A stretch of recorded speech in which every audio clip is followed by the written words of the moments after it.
मेरे प्रिय प्रजाजनों,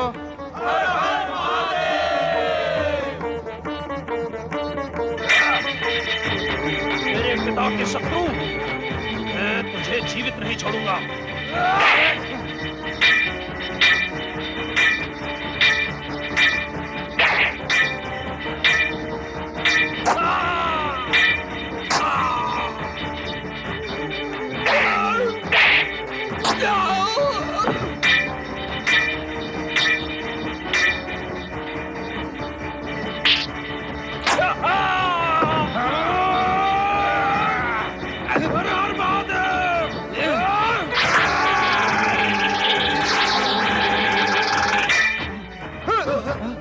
चलो चल। वीरों के वीर राजकुमार भद्रायु की जय। बोलो महाराज श्री वज्रसेन की जय। भद्रायु, तुम जाकर महाराज को बंदी गृह से मुक्त कराओ। यदि शत्रुओं ने सिर उठाने का प्रयत्न किया तो मैं देख लूंगा। ठीक है सोमदत्त, परंतु तुम सावधान रहना। मैं सावधान हूं भद्रायु, तुम निश्चिंत रहो। चलो। दशार्ण देश के नरेश महाराज वज्रसेन की जय। दशार्ण देश के नरेश महाराज वज्रसेन की जय। महाराज वज्रसेन की जय। महाराज वज्रसेन की जय। महाराज वज्रसेन की जय। महाराज वज्रसेन की जय। महाराज वज्रसेन की प्रणाम पिताश्री। तुम? मैं आपका पुत्र भद्रायु। ये मेरा दुर्भाग्य है कि अब तक मैं आपके दर्शन से वंचित रहा पिताश्री। तुम्हारा नाम भद्रायु है? हाँ पिताश्री। तुमने शत्रुओं को परास्त कर दिया? ये देखिए पिताश्री, ये है प्रत्यक्ष प्रमाण कि मैंने शत्रु राजा का वध कर दिया है। शत्रुओं को उनकी करनी का फल मिल गया है पिताश्री। अधिकांश शत्रु मारे जा चुके हैं और जो बचे हैं पलायन कर गए हैं। चलिए पिताश्री, अपने सिंहासन पर पुनः विराजमान हो जाइए। आइए। तुम्हारी माता कहाँ है पुत्र? हमारी विजय का संदेश मैंने माताश्री तक पहुंचा दिया है। वे शीघ्र ही यहाँ आ पहुंचेंगी पिताश्री।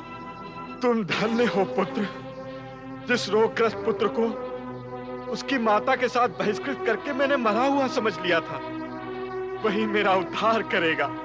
इस बात की कल्पना तो मेरा शत्रु भी नहीं कर सकता था। पिछली बातों को भूल जाइए पिताश्री। आइए अपने सिंहासन को संभालिए। माताश्री से भी शीघ्र ही आपकी भेंट हो।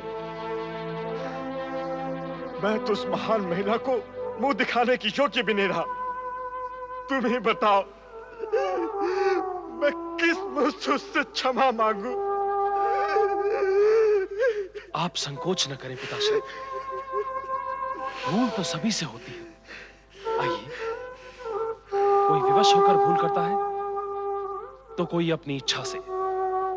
आपकी भूल आपकी व्यवस्था थी। माताश्री ने मुझे सब बता दिया है। परंतु अब साक्षात भगवान शिव हमारे सहायक हैं, हमारे मुक्तिदाता हैं। उनके उपकार से आज मैं शत्रुओं को पराजित करने में सफल हुआ। जय शिव शंकर। जय शिव शंकर। दशार्ण देश नरेश महाराज वज्रसेन के जय। जय जय। दशार्ण की महारानी देवी सुमति की जय। जय जय। राजपुरुषों, दशार्ण देश के शत्रुओं को परास्त करने का श्रेय शिव कृपा पात्र युवराज भद्रायु को है। उनकी भी जय जयकार कीजिए। दशार्ण देश के युवराज भद्रायु की जय। जय जय। हम सबके मार्गदर्शक आदरणीय राजगुरु धूर्जटी की जय। जय जय। महानुभावों, हम अपने आप को इस जय जयकार के योग्य नहीं समझते, क्योंकि वर्षों पूर्व हमारे ही कारण महारानी सुमति और युवराज भद्रायु यहां से बहिष्कृत हुए थे। हम अपने पाप का प्रायश्चित कर चुके हैं और भगवान शिव की कृपा से पाप मुक्त भी हो चुके हैं। परंतु फिर भी हम अपने मन की शांति के लिए आप सबके समक्ष महारानी सुमति और युवराज भद्रायु से क्षमा चाहते हैं। नहीं गुरुदेव, नहीं, ऐसा कहकर आप हमें लज्जित न करें।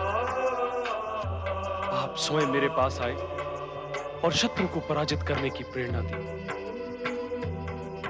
आपने मुझे मेरे कर्तव्य का स्मरण कराया। आपने मुझ पर जो उपकार किया है उसे मैं कदापि नहीं भूल सकता प्रभु। उठो भद्रायु।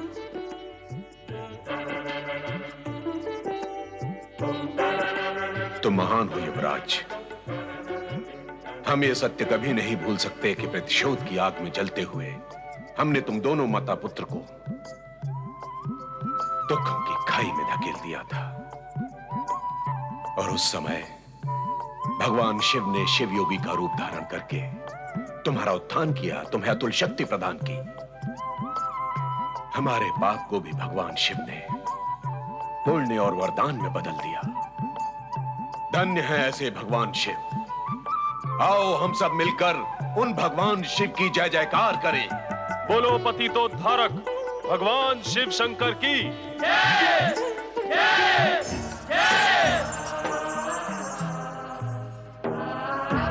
ये जय जयकार सुन रही हो देवी? सुन रही हूँ स्वामी। हमारी जय जयकार करने वाला वही भद्रायु है जिसके उत्थान के लिए हमने शिवयोगी का रूप धारण किया था और जिस रूप को देखकर तुम हमसे रुष्ट हो गई थी। रुष्ट नहीं स्वामी, मैं चकित व भ्रमित हो गई थी। आज भद्रायु ने एक आदर्श पुत्र होने का कर्तव्य निभाया। शत्रुओं को पराजित करके और अपने पिता को बंधन गृह से मुक्त करके उसने उन्हें पुनः सिंहासन पर आरूढ़ किया है। आज भद्रायु के जीवन का एक अति विशेष दिन है। यह तो बहुत ही प्रसन्नता की बात है स्वामी। तब तो शिवयोगी के शिष्य ब्रह्मचारी नारद भी वहाँ अवश्य उपस्थित होंगे। नहीं, क्योंकि हमने उन्हें वहाँ जाने की प्रेरणा नहीं दी।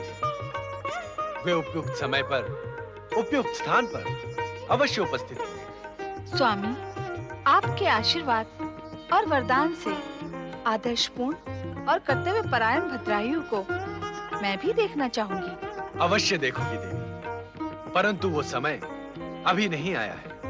ऐसा क्यों स्वामी? क्या भद्रायु को देखने के लिए मुझे लंबी प्रतीक्षा करनी होगी? हाँ, तुम्हें तब तक प्रतीक्षा करनी होगी जब तक भद्रायु को किसी सुंदरी सौभाग्यवती का साथ नहीं मिल जाता।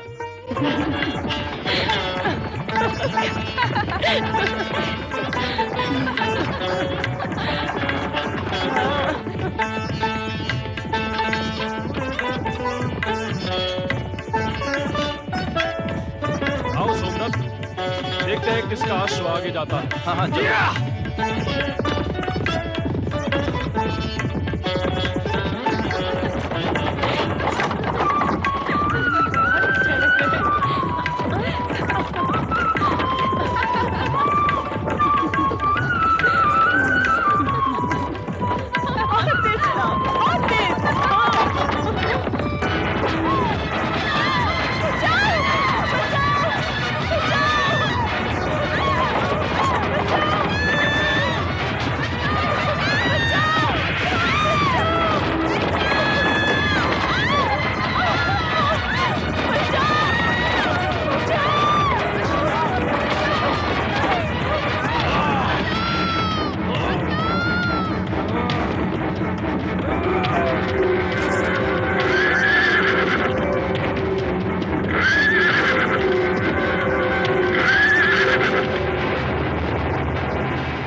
वेशभूषा और हाव भाव से आप राजकुमारी लगती हैं। जी, मैं निषाद राज की पुत्री कीर्ति मालिनी हूँ। हम वन विहार के लिए जा रहे थे कि अचानक? अचानक क्या हुआ वो मैंने देखा, और मैंने जो किया वो आपने भी देखा। यदि आपके सौभाग्य से मैं समय पर नहीं आता तो आज पता नहीं क्या से क्या हो जाता। हमारी प्राण रक्षा के लिए हम आपके अत्यंत आभारी हैं। ऐसा लगता है कि आप किसी देश के राजकुमार हैं।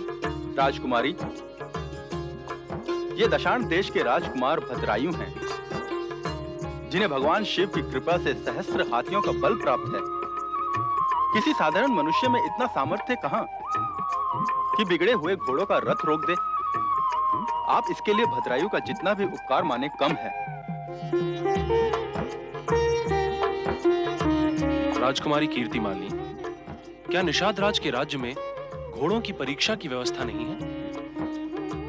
यदि घोड़ों की परीक्षा होती तो आपके रथ में भड़कने वाले घोड़े क्यों जोते जाते? भविष्य में वन विहार करने से पहले घोड़ों की परीक्षा का ध्यान अवश्य रखिएगा। अवश्य राजकुमार। भद्रायु, ये कितना विचित्र संयोग है कि एक दुर्घटना से बचने के लिए तुम दोनों का परिचय हुआ। हो सकता है इस परिचय में विधाता का कोई संकेत छिपा हो। ये तो समय ही बताएगा सोमदत्त। हमें इनके वन विहार में बाधा डालने का कोई अधिकार नहीं है। चलो चले। नमस्कार राजकुमारी। नमस्कार। नमस्कार।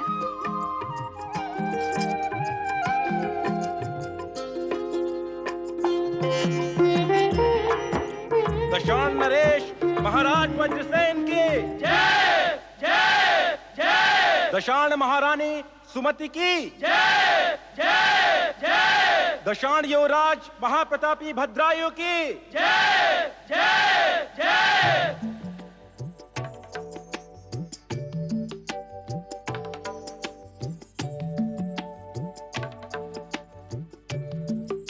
दशाण साम्राज्य के आदरणीय राजगुरु धूर्जटी की जय जय जय। महाराज, मैं निषाद राज को अपने साथ लेकर आया। ये आपसे कुछ विशेष निवेदन करने आए।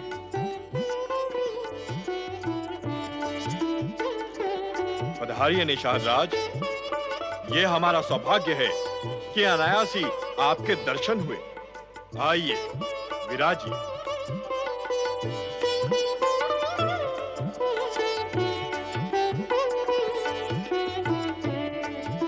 कहिए निषाद राज, हमारे लिए क्या आज्ञा है? जब गुरुदेव आपको अपने साथ लाए हैं तो आपकी आज्ञा हमारे लिए विशेष महत्वपूर्ण है। गुरुदेव, हमारी ओर से आप ही महाराज से निवेदन करेंगे तो उपकार होगा। जैसी आपकी इच्छा। आप हमारे अतिथि हैं और आपकी इच्छा का सम्मान करना हमारा परम कर्तव्य है। महाराज वज्रसेन, निषाद राज अपनी सर्वगुण संपन्न राजकुमारी कीर्तिमालिनी के स्वयंवर का आयोजन करने ही वाले थे कि भगवान शिव की कृपा से अचानक एक घटना घट गई।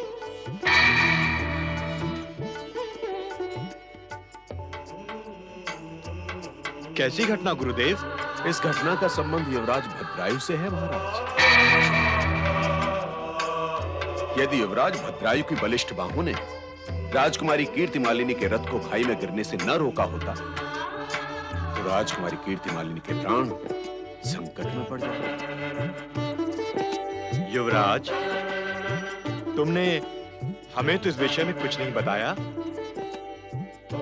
सच्चे वीर अपनी वीरता और पराक्रम का बखान नहीं किया करते महाराज। अब निषाद राज का यह विचार है कि जिस दिन से राजकुमार ने राजकुमारी के प्राण बचाए हैं, उसी दिन से राजकुमारी कीर्तिमालिनी उनकी हो चुकी है और इसमें विधाता का स्पष्ट संकेत है। इसलिए निषाद राज चाहते हैं कि आप इस संबंध को अपनी स्वीकृति प्रदान करें। आपका क्या विचार है महारानी? क्या हम इस संबंध को स्वीकार कर सकते हैं?